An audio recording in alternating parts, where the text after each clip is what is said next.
Grüß euch, heute zur neuen Ausgabe von der Landjugend-Edition Kärntnerisch geredet, Bezirk St. Veit.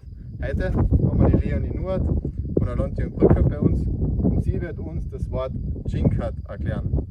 Ja, hallo auch von meiner Seite, ich bin die Leonie Nuert von der Landjugend Brücke und ich möchte heute das Wort Dschinkat erklären.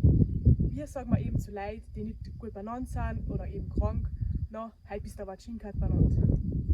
Danke Leonie.